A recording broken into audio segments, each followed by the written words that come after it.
How far is far and how do you know? That's the question we'll address today. The parasha that we're learning is Bamidbar, the first portion of the fourth book of the Torah.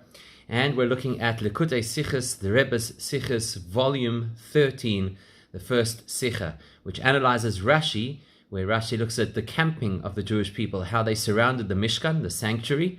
It was the Mishkan in the middle, the tribe of Levi around on three of the sides, and the rest of the tribes on all four sides around them. And Rashi looks at how far apart was the placement of the different camps of the Jewish people. We're going to analyze how Rashi came to his conclusions. The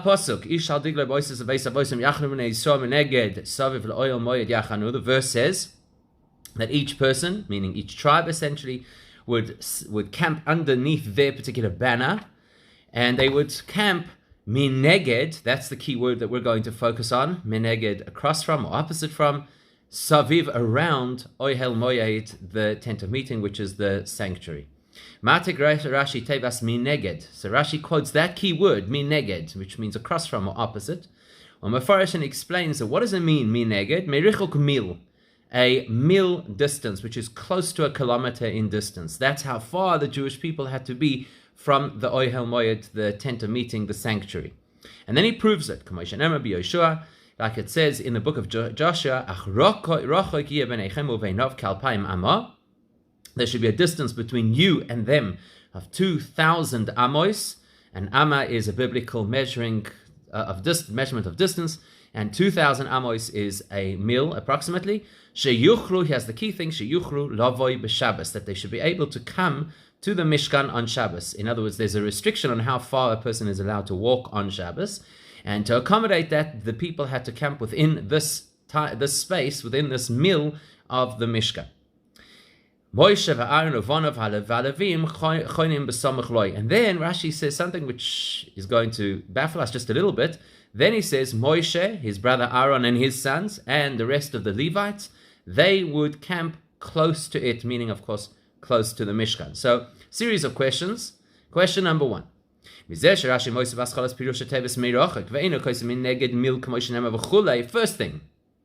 if Rashi just wanted to tell us mi neged, that they had to camp across from the Mishkan, and Rashi wanted us to know how far that is, he could have just said mil, which is the distance, 1 mil.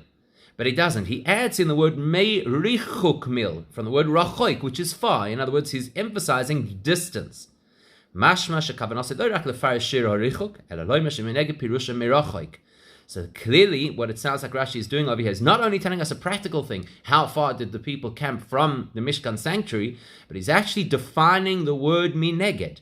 That mineged does not just simply mean across from, but it specifically means at a distance from. This is going to be an important part of what we learn. Veinei muvan. The reason that we're going to raise a question on it is because this is not the first time the word mineged is used in the Torah. In fact, it's not going to be the last time either. Let's fast forward. Much later on in the Torah, in the parasha Ki Savoy, where it talks about curses, so to speak, that Hashem warns the Jewish people might come their way if they don't do what Hashem wants. One of the things says is that your life will hang mineged. And Rashi doesn't say a word. He doesn't feel the need to explain that mineged means from a distance. Now,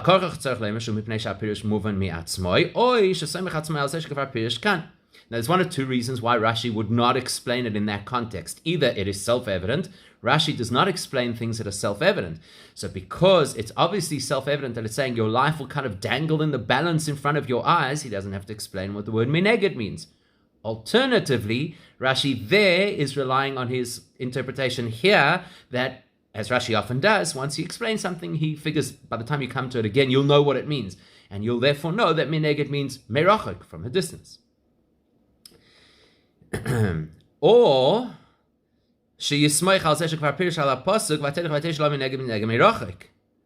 sorry, go back a step. If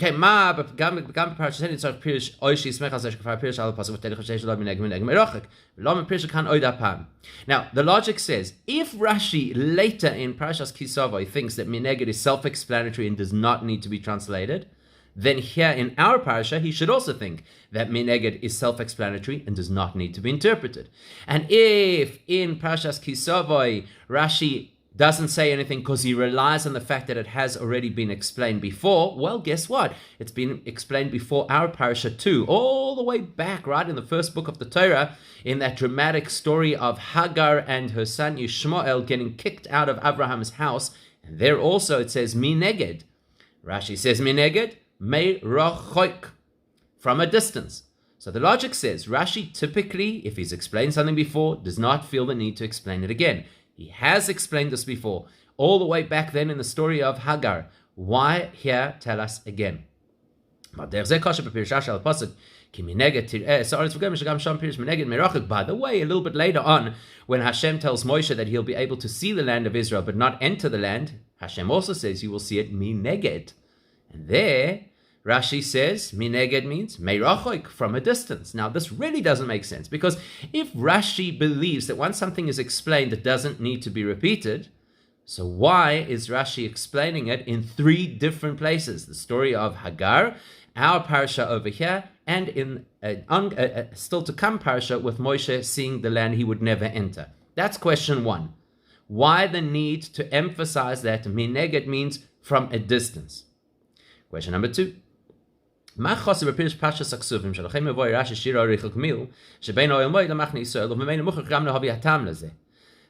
thing, a principle that we have about Rashi is that Rashi will not explain something unless reading the simple translation of the verse leads us to a question or confusion.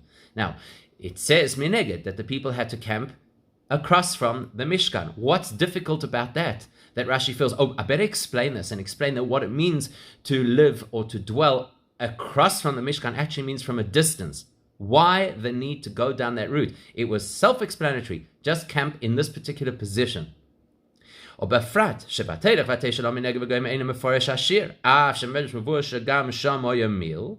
Harei shalei b'chol mochim shagos b'torah mineged negeh b'pshuta shemikra leida shiuroi. Oh, and if you do have to explain that it means from a distance, why do we have to know how far?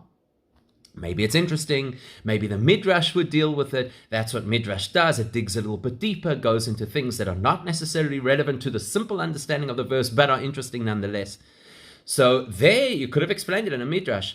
When Hagar puts her child and watches him mineged, and Rashi says from a distance, Rashi doesn't tell us how far that distance is, even though the Midrash also believes that there it is the mil, the same distance as here. So what prompts Rashi in our particular case about the camping of the Jewish people around the Mishkan to emphasize not only that it was distant, but how distant? Why is that relevant? Number 3. Now, if Rashi, for whatever reason it wants to tell us that the Jewish people camped not just around the Mishkan, but at a distance from the Mishkan. And not only did he want us to know that it's a distance, but he wanted us to know how far the distance is. Still, why does Rashi have to then insert into his interpretation where Moshe, Aaron, and the Leviim, and particularly in that way, Moshe and Aaron and the Leviim camped? Surely his objective over here is to tell us how far the Jews camped from the Mishkan. Say that. Mineged, from a distance. How much of a distance? A mil. Finished. For whatever reason you felt that was important, good, you've told it to us. Why insert Moshe, Aaron, and the Leviim into the picture?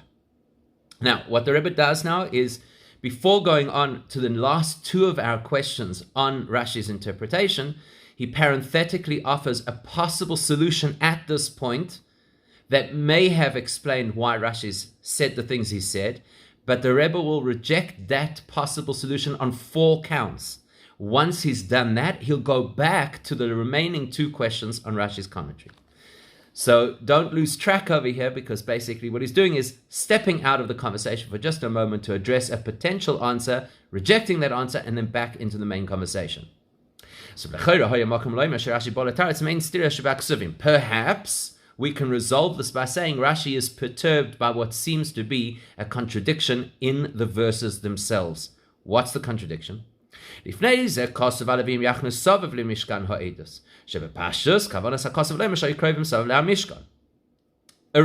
the Torah told us that the tribe of Levi would camp around the Mishkan, the word being saviv, around the Mishkan. And the simplest understanding of that is close to. When you're around something, it implies that you're in proximity to it. Vekan kasuv mineged saviv la'oil moed yachanu. Whereas in this verse, we've pegged the extra word mineged to the word saviv. So the first time we said that the Leviim camped around the Mishkan, we were quite comfortable with the fact that they probably camped close, saviv, close to the Mishkan. Now we've got a problem, because now the Torah has added in the description of the Jewish encampment, in other words, the rest of the tribes, mineged saviv. And shepirushay to saviv zeyeh meirochoik. So now suddenly you're telling me that saviv around the Mishkan actually means from a distance. We appear to have a contradiction here. One kind of reference implies camping in proximity, and shortly afterwards, the similar, not exactly the same, but the similar term suddenly means from a distance, and that doesn't sit well.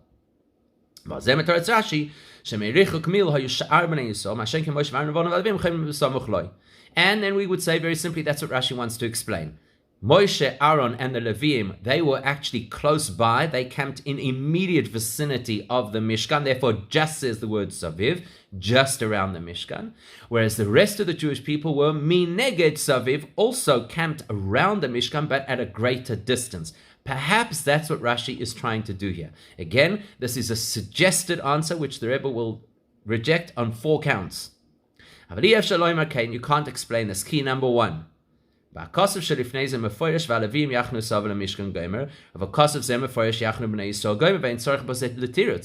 be honest. When the Torah used the word saviv, which implies close proximity, and when it used the words mineged saviv, which implies distant proximity, there's no contradiction over here, because the one verse said clearly, I'm talking about the tribe of Levi, they camp close, and the other is talking about the rest of the tribes, they camp at a distance. What's the problem? No reason for Rashi to address that. It's self-explanatory. 2 different groups, 2 different ways of camping. No problem. So you cannot tell me that that's why Rashi had to get into this conversation of that mineged means from a distance, what kind of a distance, from a mil, and then on top of that, still remind us that Aaron and his family and Moshe and his family all are closer to the Mishkan.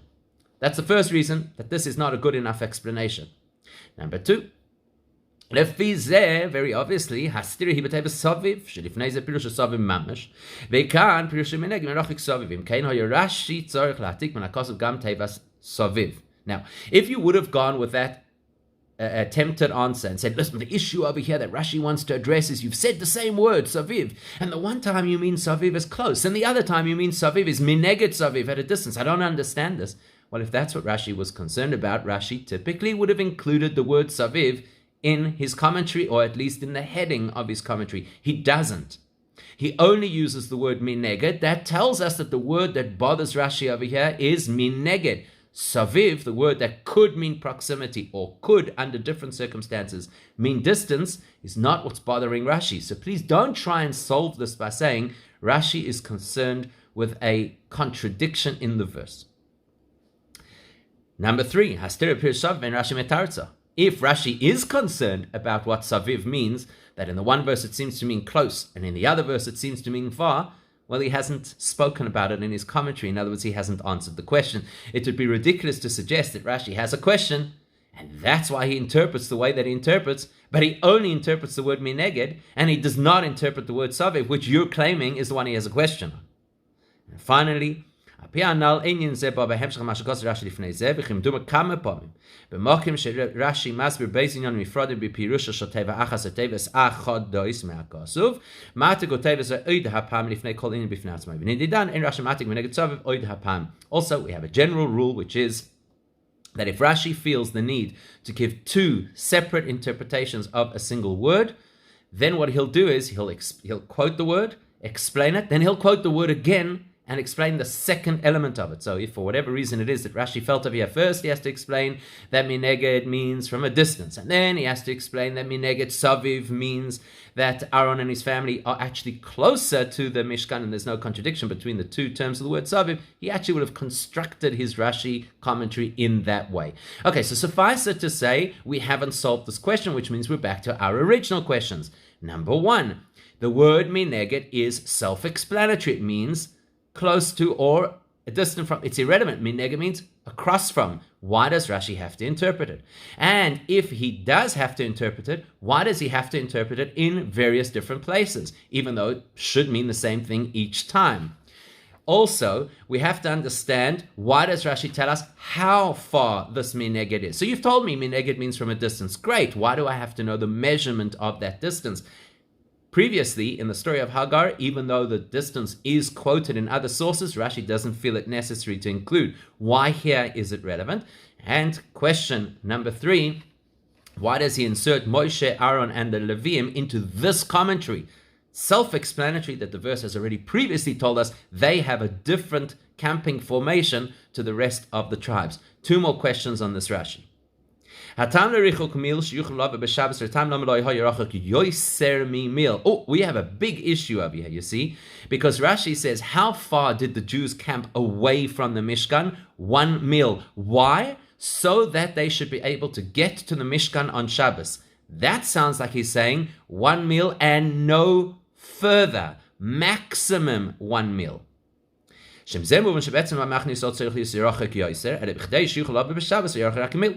Now the implication, the minute you start saying no further than, that implies that you actually would have thought it should be further, and the Torah has to rein you in and say, no, don't push them further than a mil. Well, but tzarich lahavin.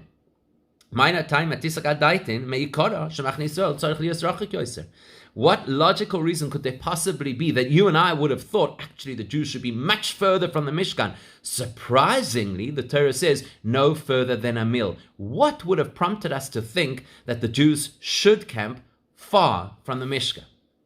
And final question, Lama Porat Rashi, Moshe v'Aaron uvanav, v'hava l'lemeim b'kitzur v'halavim shemashma usa kol b'nei shevet Levi. Last question. It's a little technical, but basically, why, if Rashi wanted to tell us that there are 2 different formations, the Levite formation and the rest of the Jews, why does he say Moshe and Aaron and the Leviim? He could have just said the Leviim. We know that Moshe and Aaron both belong to that tribe. Say Leviim and you've included them. Or Befrat.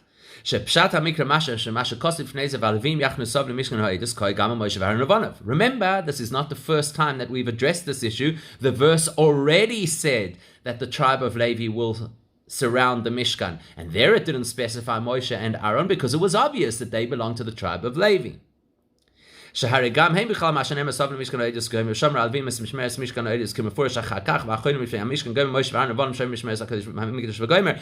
it wasn't so clear, the truth is the Torah has actually spelled it out, that they all are part of the role of looking after the Mishkan, and the Torah tells us clearly that the tribe of Levi has to be close to the Mishkan because that's where they work, that's what they do. So Moshe and Aaron, it's obvious that they belong to the tribe of Levi. Why does Rashi feel the need to spell it out? Even if it wasn't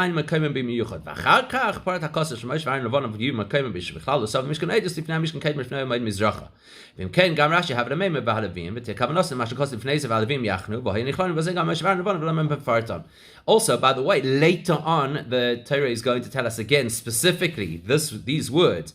It's going to say, to the east side of the Mishkan. That's where Moshe and Aaron and his family live. So the Torah is going to deal with this. Why does Rashi have to make a point of mentioning it here? So far what we know here is that the tribe of Levi camps around the Mishkan. You and I know that Moshe and Aaron and family belong to the tribe of Levi. Later on, when the Torah feels that it has to spell out exactly how the Levites themselves were camped, we'll get the details of Moshe and Aaron. It doesn't appear to be relevant here. So those are our issues, but our primary issue obviously is this concept of mineged, meaning from a distance. Why repeat it to us? Why give us the exact distance that it will be? Why does it sound like it's saying no more than that distance, as if we would think that actually the Jews should be much further from the Mishkan? And of course, why the details of Moshe and Aaron in this conversation? And why are they specified and not just referred to in general as the Levites who will be close to the Mishkan? So what's nice about this is we're going to answer the entire thing with one principle. One principle that will resolve the entire issue for us. What's that principle? Move on. The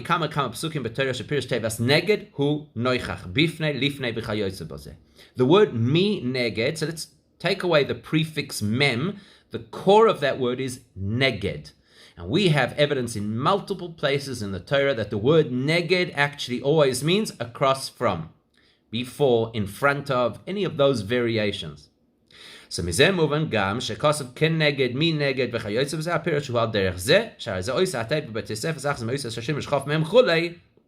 So if you say mi neged, ken neged, le neged, it actually doesn't really change the fundamental meaning. Neged means across from, so mi neged, from across, ken neged, like across.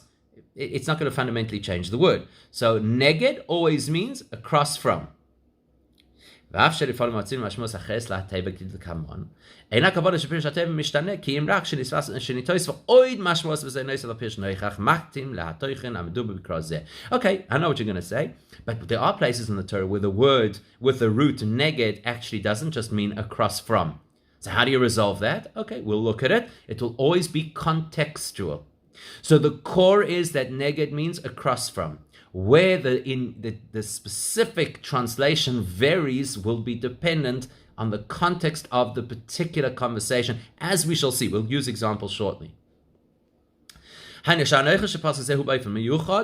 whenever the variation is slightly varied, the core word doesn't change. It still means across from. It's just that in context, the significance, the connotation of across from is slightly different.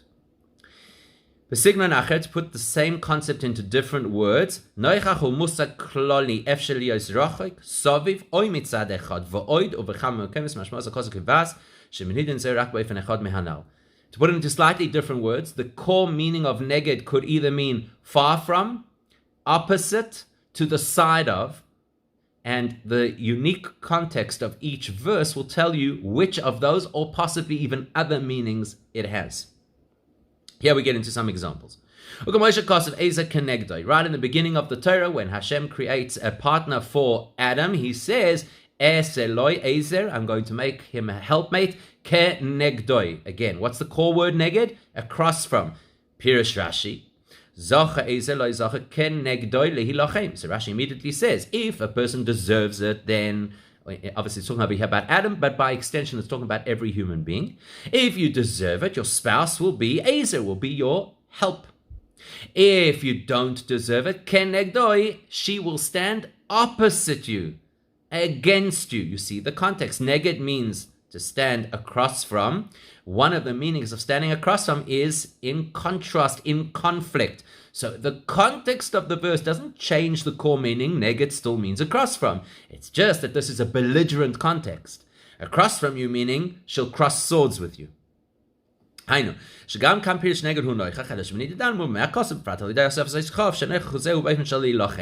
the core word neged does not change. The context tweaks it to mean across from you in battle. Next example. Neged hahar, when it tells us that the Jewish people camped across from the mountain. Rashi lemizrachoi v'chomokim shatam oitz neged panim lemizrach kamanosoi she'im hamaduba hu mitzad mitzurim oz haneged anechal azeu mizrach dafka. So there Rashi says, what does it mean that they camped across from the mountain? He says it means that they camped to the east. And he goes further to say that whenever we're told that people are positioned neged across from a landmark, it always means east. Doesn't change the key word neged. Neged means across from. It's just that if it's a placement issue, if we're looking at the relative geography of things, then neged means across from to the east. Doesn't change the core word neged. Neged always means across from. Now let's come to our word, in our context. Mi neged, where did the Jews have to camp? Mi neged, across from. Milifnei is a better translation for us, which means in front of.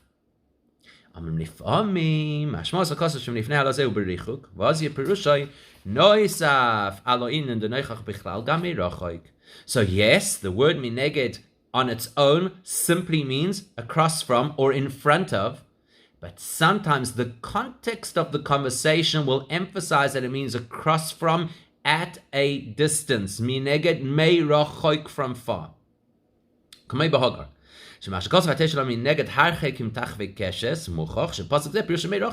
Take, for example, the story of Hagar. So what happened was her son Yishmael was sick. She didn't want to have to watch him suffer. So the Torah tells us that she placed him on the ground and she sat mineged. But the Torah doesn't stop there. It says the distance that one could shoot an arrow. So there the Torah's edged us in the direction of mineged means meirachik, from far. She wanted to watch from far. So now you understand the flow. The flow is mineged means from far, and then the Torah goes further. How far? The distance of the flight of an arrow. So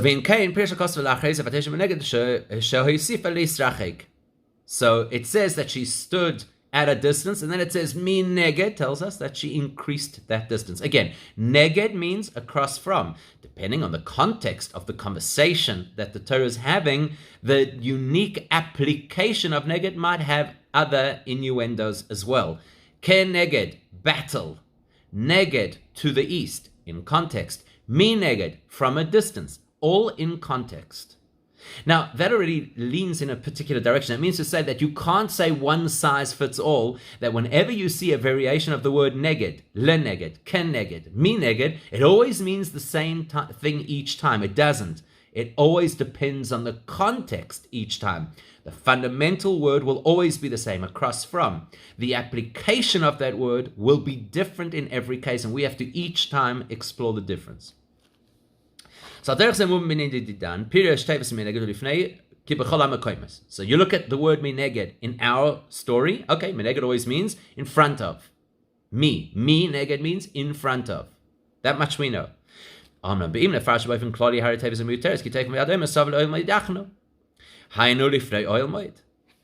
if we're going to leave it at that and just say, okay, it means that the Jews had to camp in front of the Mishkan. Well, we're going to have a problem then, because the next word says saviv, which means around the Mishkan. So you've just told me the same thing twice. You've told me that the people have to camp in front of the Mishkan, and then you've told me they have to camp around the Mishkan. Well, the Torah does not use double language, so that can't be the explanation.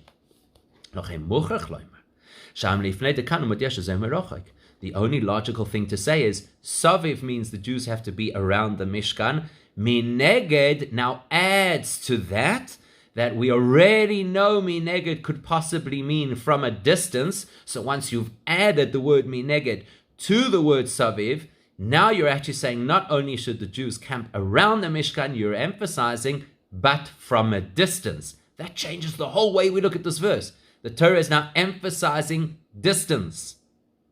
Al Pizem moving Rashi the first miracle be pasuk dilan.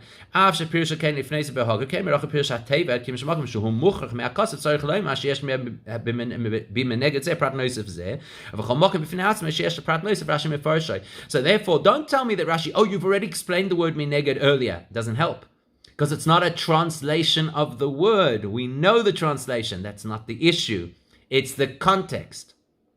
Mineged always means in front of.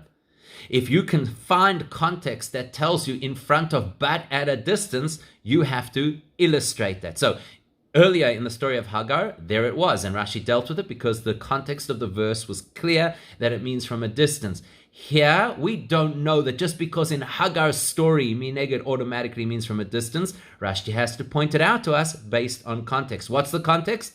Double language. You already said saviv. You already told me where the people are. Mineged is no longer telling me where they are. It's telling me they're in that position, but from a distance. Parenthetically, of course, that explains to us why later, when Hashem tells Moshe to look at the land of Israel from a distance, Rashi has to point it out to us. Over Mela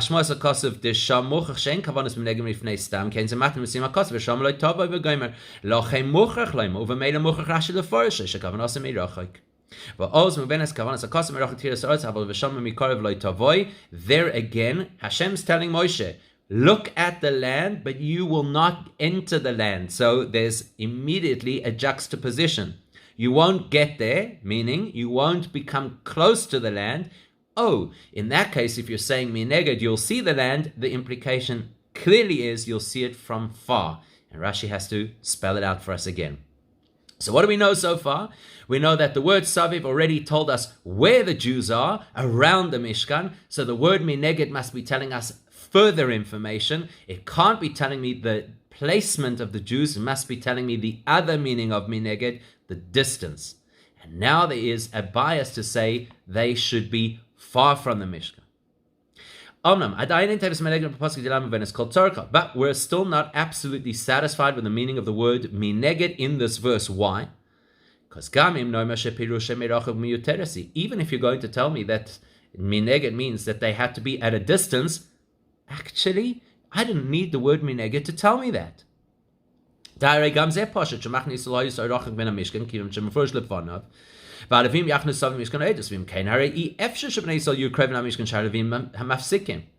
on a second. The Torah already told me that the tribe of Levi is in the immediate vicinity around the Mishkan. Then it tells me, and beyond them, the Jews had to camp also around the Mishkan. Logic says, if the tribe of Levi are right close, then the rest of the Jews are distant. I don't need the word mineged to tell me that they have to camp at a distance. I know it from simple logical deduction. They can't be close because there are people in the way, the tribe of Levi. So we're back to square one. The word mineged seems to be a spare wheel. Why do I need it? I don't need it to tell me that they're opposite the Mishkan because Saviv tells me that. I don't need it to tell me that they're distant from the Mishkan because logic tells me that. The tribe of Levi are the first ring around the Mishkan, so the rest of the Jews must be a more distant ring around the Mishkan. So the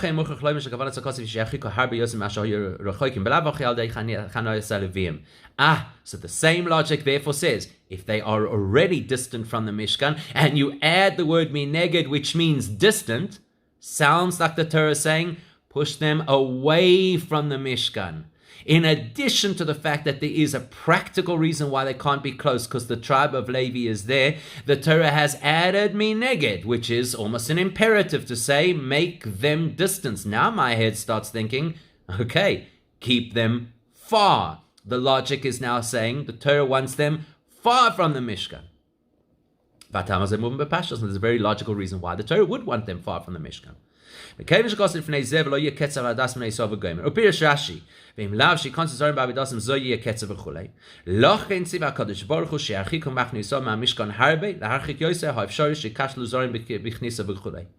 there's a very simple reason why Hashem wants them far. The Torah already tells us there's a problem if the wrong people enter the Mishkan. That means a person who's not a Kohen on duty, or a person who's not a Levi on duty. If they walk into the Mishkan, bad things could happen. One of the things the Torah will tell us is that the Levim had to keep a cordon around the Mishkan and make sure that people didn't come in inappropriately. So the Torah has already got us into the headspace that we want to keep the Jews away from the Mishkan on ordinary occasions. So now it makes a lot of sense. You see, the Torah's thinking is keep the Jews away from the Mishkan. Then it tells us the word mineged, which means from a distance. And I already know that there's a buffer zone of the tribe of Levi around the Mishkan. So there's a natural distance that's been created. If over and above that, the Torah says mineged, you have to push them further. In my mind, I'm thinking far away. Keep them as far as possible. That's why Rashi has to say far, but not too far. Push them away, but not further than a mil. He has to rein it in a little bit and say, you're going to get carried away over here. You're going to feel that the theme of the Torah is keep the Jews as distant from the Mishkan as possible. It's true, but it's not entirely true. Just a mil is good enough. Which then highlights 2 points. Aleph. שכוונס הכוסף וכסיבס מנגד ישיעור רחוקים יוסם המלכים מצד חנויס הלווים כשבט לוי והיו יכולים רק מגימל צידי המשכן וגם הימות בכלוסים לתפסו שטח גודל. First thing, tribe of Levi was not that massive. So if you spread the tribe of Levi around the whole Mishkan, they actually would not have occupied so much space. So the buffer zone that we're thinking is going to push the Jews so far actually is not so wide. Plus, the Levim only camped on 3 of the 4 sides of the Mishkan, whereas the rest of the Jews were on all 4 sides. So you could then think that the 4th side, those Jews might be quite close to the Mishkan actually. therefore, Rashi is telling us the first thing you have to know is the distance that the Jews had to camp was definitely further than the natural distance created by the tribe of Levi. In other words, from the Mishkan to the end of the tribe of Levi on three sides may not have been a full mill's distance. And on the fourth side, there was no buffer, so there was no reason to be a mill's distance. So the first thing it's teaching us is, where should the Jews place themselves vis-a-vis the Mishkan? 1 mil away. But the second point it's teaching us is, lo yiyu rechokim yoser mimil. Should not be further than a mil. Mil is the minimum and the maximum. It's the exact distance that we want the Jews to be, like a nice, smooth line on all four sides of exactly 1 mil's distance. That's where the Jewish camp should begin. And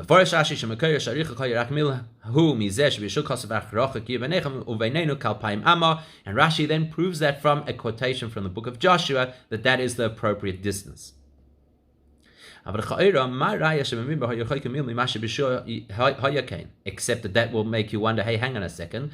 A quotation from the book of Joshua means the Jews are no longer in the desert by the time of the book of Joshua. So who says that the distances measured in his story have any bearing on the distances while the Jews were in the desert? Who says that is a good proof? So Lachem Mamshich Rashi should be Yeshua HaYerchokim Mil Kadesh Yuchel Love B'Shabbos V'Tam Zeh Rebbe Tokva Gam Bamidbar V'Chem Muven Shegam Bamidbar HaYerchokim Mil. Therefore, Rashi has to explain, well, it's not an arbitrary distance, it's a logical distance. 1 mil allows you to be able to come to the Mishkan on Shabbos. That same reason would apply when the Jews were in the desert too. We'd want them to be able to commute, to be able to reach the Mishkan on a Shabbos. And in order to do that, we cannot have a distance that is greater than a mil. So Rashi effectively says, I've got a biblical proof for the fact that this is the correct distance, and I have a logical halachic proof that this is the correct distance, because it will allow the Jews interaction with the Mishkan on Shabbos. So what do we know? There's an emphasis that the Jews need to be further from the Mishkan than you would have thought, because the Torah uses the word mineged, which means from a distance, beyond the distance that would be the natural buffer zone of the tribe of Levi. Same time, the distance shouldn't be too great, it should be only a mil and no more. Why? Because we have a proof from the book of Joshua, and we have a logical reason to keep the Jews close enough for Shabbos. Now we're going to have a technical halachic question about this proposal. Why didn't the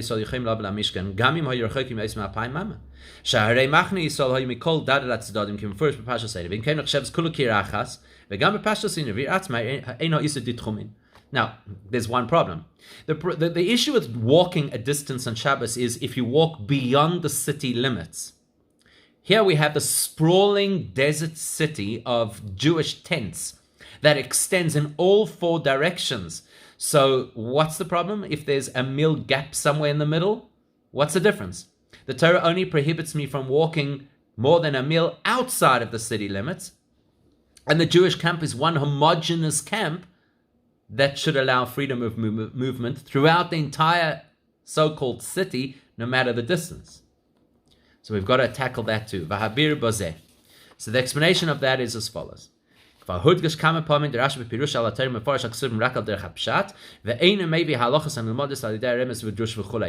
remember that Rashi's goal is to teach us the simple interpretation of the verse, and he does not have to conform to halakhic principles in order to do that, because he's not a book of Jewish law. So sometimes Jewish law may rule differently to what makes sense in the simple reading of the text. Should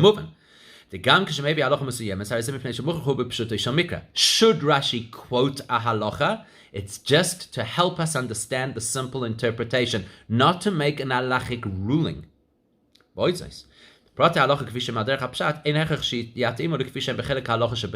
Actually, the details of how the halachic discussion will impact the simple interpretation of the verse does not always have to match the practical application of the legal principles in real life.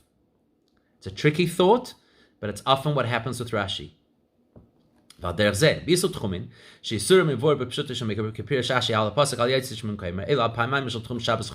So now let's talk about this principle called Tchum Shabbos, the maximum distance that a person is allowed to travel on a Shabbos.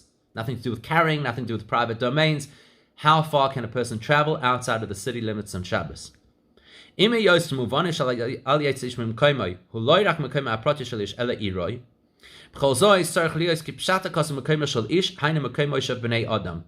When the Torah tells us that there's a limit to how much you can walk on a Shabbos outside of the what we call the tchum, the boundary of habitated areas, that's exactly what it says. Al yetze ish mima koimoy.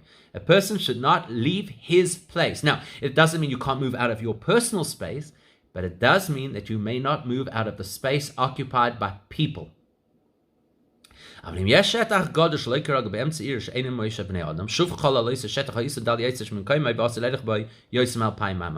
the pshat, this is not the final halachic ruling in practice, but the pshat, the simple understanding of the verse says, if in the middle of your city you have a gap that is the distance you may not walk outside of your city on Shabbos, so if in the middle of your city you have a mil gap, you may not cross that gap on Shabbos. That's the pshat. Again, we're not making an halachic ruling over here, but that's how the simple understanding of the verses would seem to go. If in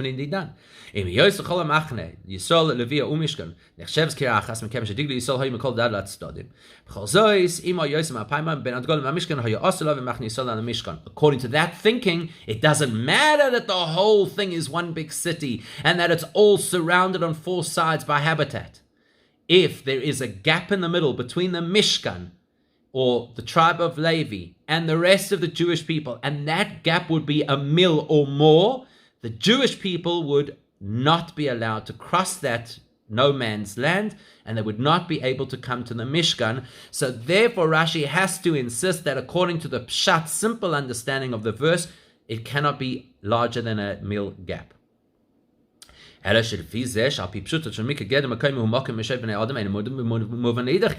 that's going to flip our question around now, because כדי שיוכלו לבוא בשבס, הרי מכיוון שמחנה לוי הוא סבב מהמשכן, ופשוט שגם מחנה לוי הוא בכלל מקום שליש בני ישראל. אם כן, הרי יוכלו לבוא בשבס, גם מחנה ישראל יהיה פעם ממחנה לוי, היינו יוסם הפעם מהמשכן. So now we can flip the question around. Hey, hang on a second. Okay, you're right. So the Jews are going to have a problem if there's more than a mil's distance between them and the Mishkan. But it's not between them and the Mishkan. There are people living around the Mishkan. There's the tribe of Levi. So it will be the gap between people and people. Yes, from the Jews to the Mishkan might be a mil, but from the people, the Leviim, to the other people will naturally be less than a mil, surely. So what's the problem? If the Jews are 1 mil away from the sanctuary building, they are still less than 1 mil away from habitat, they should be allowed to walk. Back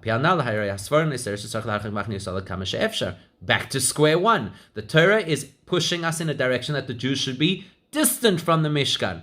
And if they have a mil's gap that they're allowed to have, it should be measured from them to the tribe of Levi. Why does the Torah say, in Rashi's interpretation, mineged, not more than a mil from the Mishkan structure itself?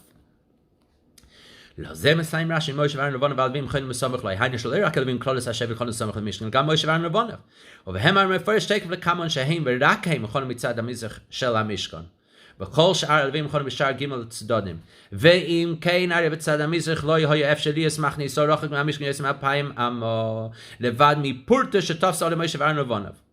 So Rashi says, that's why I have to tell you, there's Moshe, Aaron, and their children. They fill up one entire side. The eastern side of the Mishkan camping is just Aaron and his family, and Moshe and his family. How many people do you think that is? How much distance is that going to create? You can't make a calculation of the Jewish people to the Levi people and then calculate a mil, because those Levi people are going to be all of 1/10 breadth. So that's not going to help. And Rashi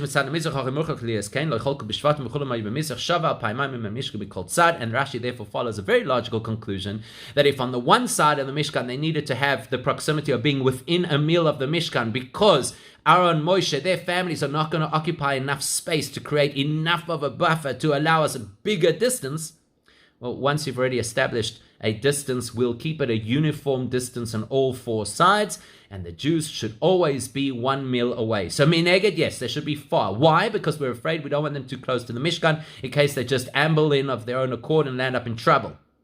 How far? Can't be more than a mil, because we don't want them to be so distant that they can't get there on a Shabbos. You'll say, but there are people around the Mishkan. I could make it 1 mil away from those people.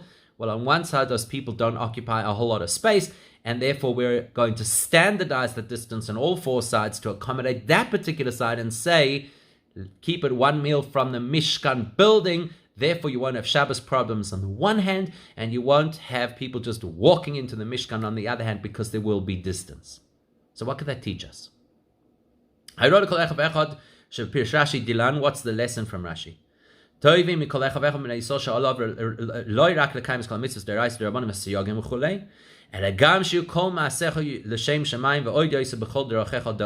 Judaism expects of us not only to fulfill every mitzvah, be it a biblical commandment or a rabbinic commandment, or even those things that the rabbis just added as so-called fences around the Torah. Judaism expects us to translate a consciousness of God into daily life, mundane activities. Not only should our mitzvahs be holy and divinely oriented, our everyday life should be. Everything that we do all day long should be filled with a consciousness of and a direction towards Hashem. Many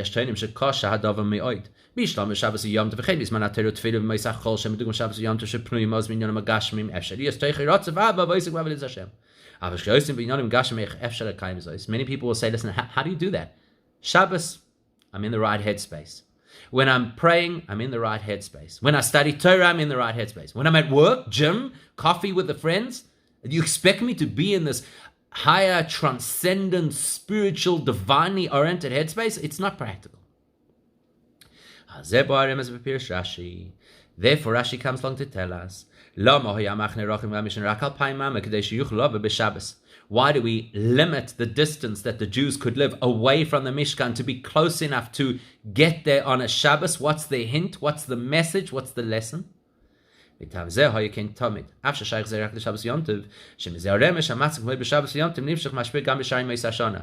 obviously lived at the same distance for the other 6 days of the week also, right? What's the reason they have to be close? To be close to the Mishkan on a Shabbos, so you can get there and attend services. But you've got to be there on Sunday through Friday as well. Why? To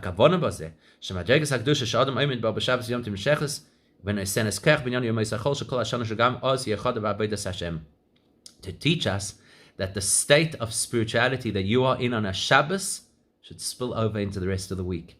It empowers you for the week. Shabbos is a time of connection, of focus, of transcendence, of meditation, of spirituality, but it's not limited to Shabbos. That's how you should be the whole week. The way you place yourself on Shabbos becomes where you live the whole week. The Jews have to be close to the Mishkan to accommodate Shabbos, but therefore they're close to the Mishkan all the time. That should be our attitude. I have to be close to Hashem on special holy occasions, and that should inform the rest of the time that I'm also close to Hashem. That's why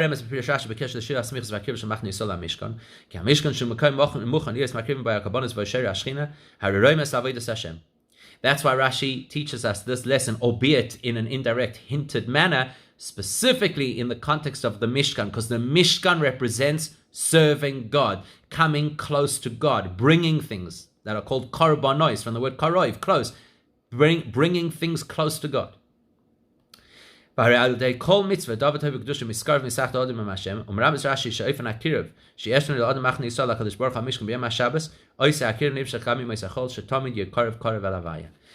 Rashi wants us to know. That the Mishkan and the service in the Mishkan is iconic and representative of how we serve Hashem through mitzvahs. In the Mishkan, the people had to position themselves to be able to be in a Shabbos state of holiness that would then impact the rest of their week, because they would always be no further than a meal from the Mishkan. That teaches you and I that every single day of our lives, not only the days that we are engaged with deep, meaningful spirituality, every day of our lives, we should be completely connected to Hashem in everything that we do, not only the formal mitzvahs. Our ordinary activities are an opportunity to connect to Hashem.